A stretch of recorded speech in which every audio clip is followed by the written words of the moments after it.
Good evening, everybody. My name is Tal Schnell. I'm here with Lead with Giants TV. Our guest tonight is Karin Hurt. Thank you so much for joining us this evening. Oh, I'm so glad to be here. Thank you so much. Great, and we're delighted to have you. Karin Hurt is the author of Overcoming the Imperfect Boss.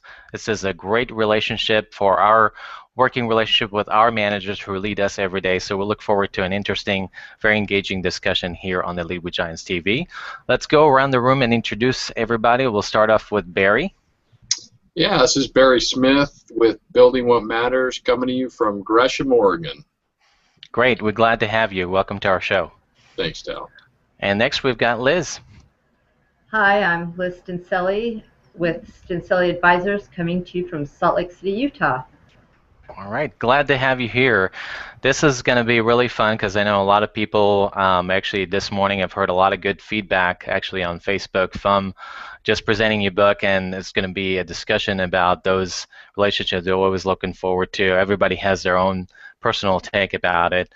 But I know for you, Karin, you had an experience that you were about to give actually a motivational speech in front of many people on a day that you had an imperfect boss. Tell us about that experience. How did you feel? Yeah, so it was interesting. I was leading at a large call center. I was director of a large call center, and we were going through a big audit that was part of our certification process for a big certification that you get in the telecommunications world. And my boss came in, and she was not local, so she was visiting from out of town. And she came in, and she noticed one thing, one like little administrative mistake that somebody had made, and it sort of went ballistic. And it's outside of my office, sort of making a scene, and I just basically said to her, I apologize for the situation, but I've got to go give this motivational speech right now. Like, don't do this to me right now, because if I let her impact me, then I would be impacting hundreds of people. And so basically I said, I'm happy to talk to you about this later, but for now I got to go. And it was interesting because I don't think she was accustomed to people really standing up to themselves like that, because she watched me do this speech. She realized in the grand scheme of everything that we were doing, that little nit was not a big deal. We passed the audit with flying colors. We ended up being certified. It was fine. And we never revisited the situation. But that was a shift in our relationship. And ever since that time, we never had another episode like that again. So I think that is, I think it's important. I mean, you don't want to accuse, you want to own it. But I think it's also important to make sure that you maintain your own boundaries for how do you need to be an effective leader, and not letting other people, even if it's your boss, impact your ability to lead your team. What I really thought was interesting is that you acknowledged how she felt and you owned it, like you said, but you acknowledged that there was a sense of emotional frustration. There was a mistake, obviously. It was corrected.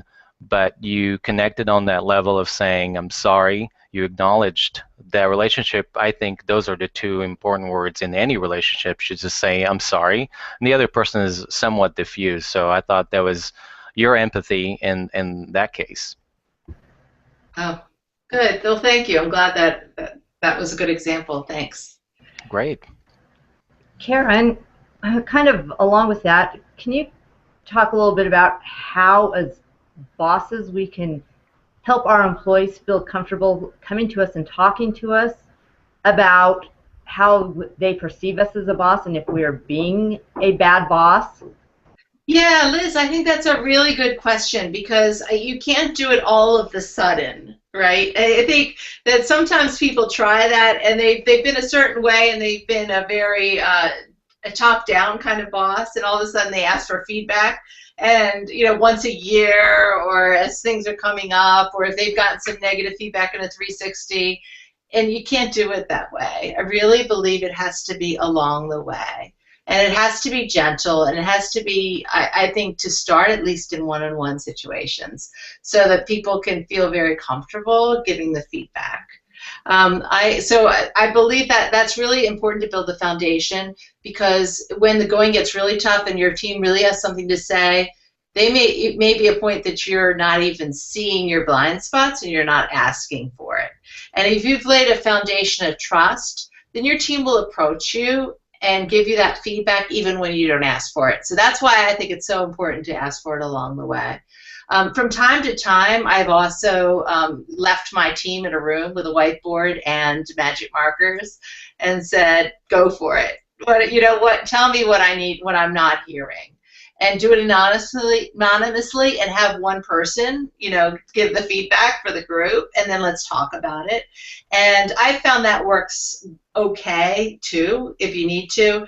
But I've done that earlier in my career, but I think now I'm more in the sense of let's get a funnel going all the time so I'm getting the feedback going. But that's an easy way to start if you want to come out of the gate and you haven't ever done it before. Great, thank you. Yeah, great question, Liz, and a great answer, Karen, for sure.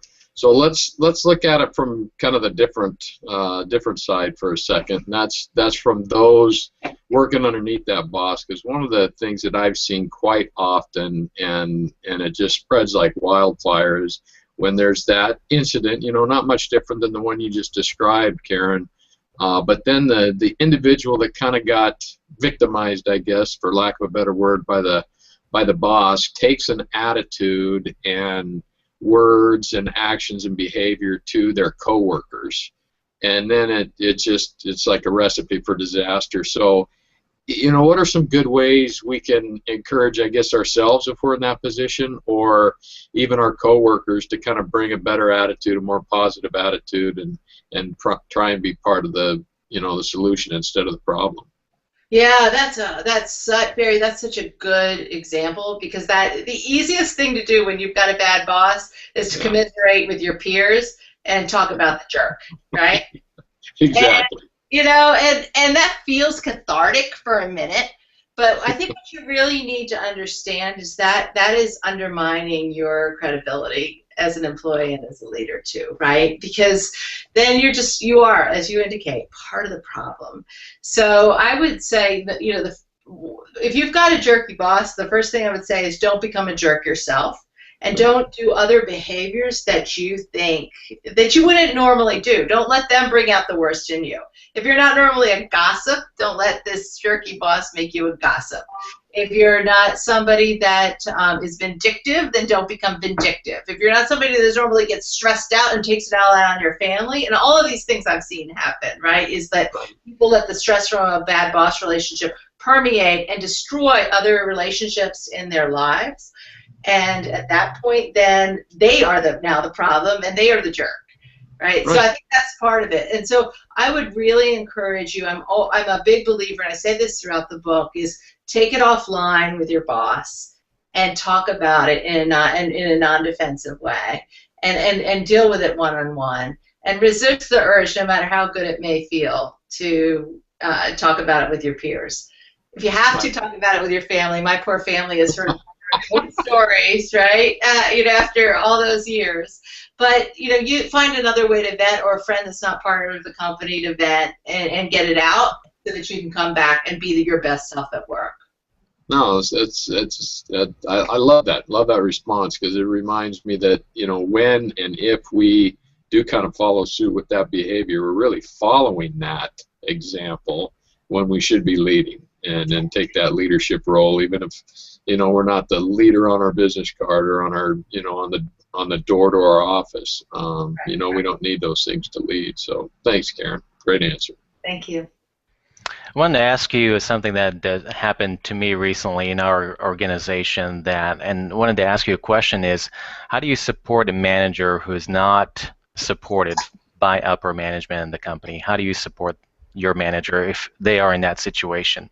Oh, wow, that's a tough one. It's a real life story, so I'm curious to find out what's your take on it. Before I could answer that, the first question I would ask is and maybe you can make up, make it up. But why are they not being supportive? I mean, why are they not being supported? Are they not being supported because of political reasons, or that they're not being supported because they're not competent? Because I think the answer differs depending on where that lack of support is coming from. So I guess, can you give me a little more? Yeah, sure, and I'm glad you're asking. It's more from a competence. We had someone who's very looking at the resume, looking at the references, looking at the paperwork before the person arrives and the qualifications for the job. They were there, but it seems like the adaptability to the management company expectations of someone in that position seems to be a bit overwhelming, and he seems to get lost there for a while, and so now it's noticeable, and you sense, no one has directly said, but you sense certain things that says that someone above him is not really supporting him in so many ways, in a subtle way. And so you're seeing it from that perspective. How do you the approach is obviously to support your manager regardless of where they are in the organization. If they, so you can be there for them. But is there another approach that you would advise? Yeah, so I would say the first thing I would do is not be part of the crucifying team. Mm-hmm. Know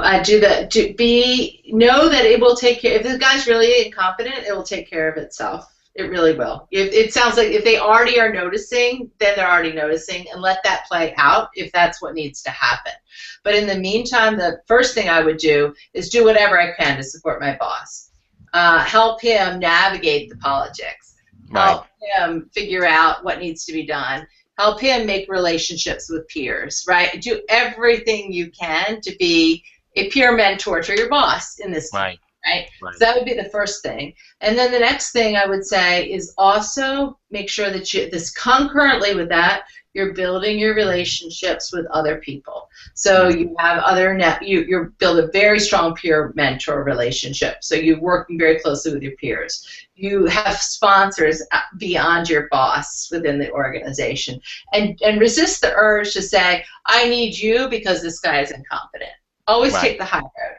But just find ways to really expand your network. And I talk in my book about how to deal with a disengaged boss, and I think a lot of the same behaviors apply, which is do the best you can to help, but at the same time do kind of a surround so that you're not getting lost in that sauce or being labeled with that incompetence. Right. Well, let's pick up on that on a second segment. So we'll go ahead and conclude here. So we had a great discussion, and we'll come back on a second segment. Just stay with us for now for a second here.